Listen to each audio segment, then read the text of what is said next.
네. 여러분 안녕하십니까? 오늘은 소설가 한승원 선생의 대표작인 장편소설 아재 바라아재라는 소설책을 들고 나왔습니다. 이번에 노벨 문학상을 수상하게 된 이 한강 소설가의 아버지입니다. 그래서 요즘 서점가에 한강 작품들이 불티나게 팔리고 있고 일주일 만에 100만 권을 돌파하고 이제 이런 얘기들이 있고 지금 책을 구하기가 힘든 상태에 있는데 사실 제가 봤을 때는 한강의 문학적 뿌리는 아버지한테 있다. 저는 그렇게 봅니다.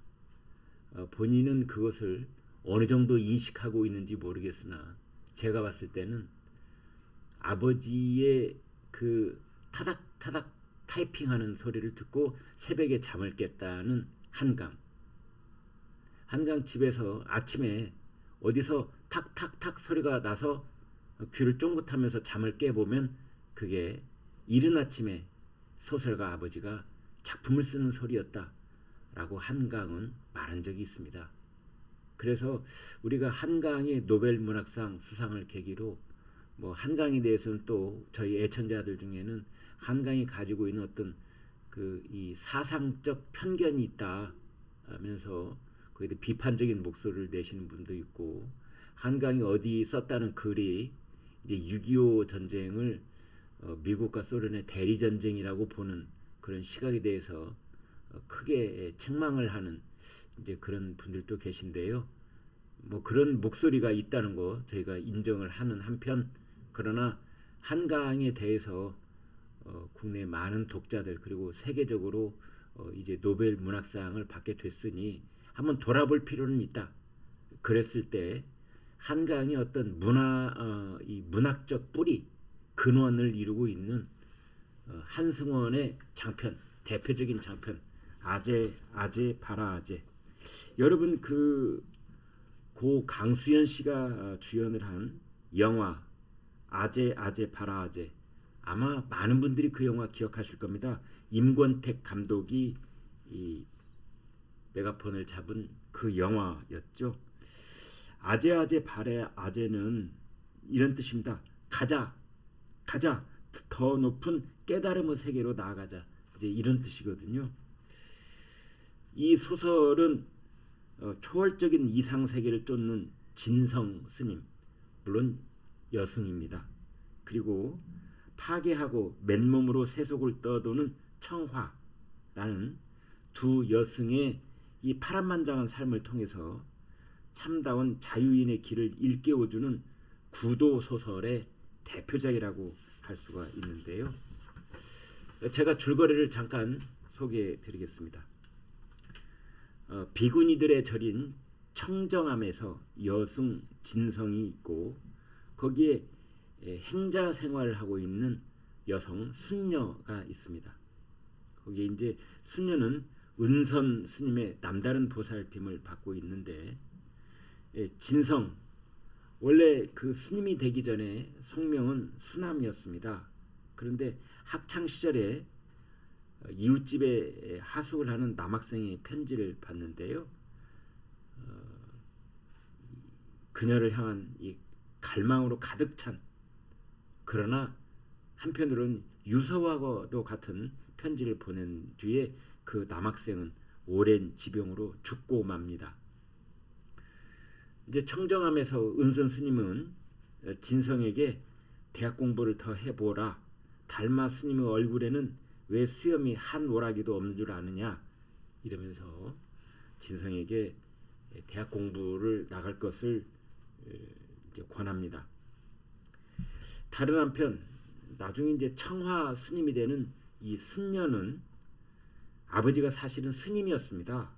그런데 고등학교 때 처음 만나지만 그 스님은 너희 아버지는 실패했다 라는 말을 남기고 다시 떠나버립니다. 그런데 순녀는 다니던 고등학교의 국어선생 이 현종을 보고 현종 안에서 아버지의 모습을 찾으려 하지요. 두 사람은 우연히 만나서 함께 여행길에 올랐는데 그때 순녀는 현종 선생의 아내의 죽음에 대한 이야기를 듣게 됩니다. 그런데 이 여행을 한 것을 두고 이제 학교에서 헛소문이 떠돌게 되어서 결국 현종 선생은 학교를 그만두고 순녀의 가슴에도 깊고 큰 구덩이가 패게 되는 것이지요.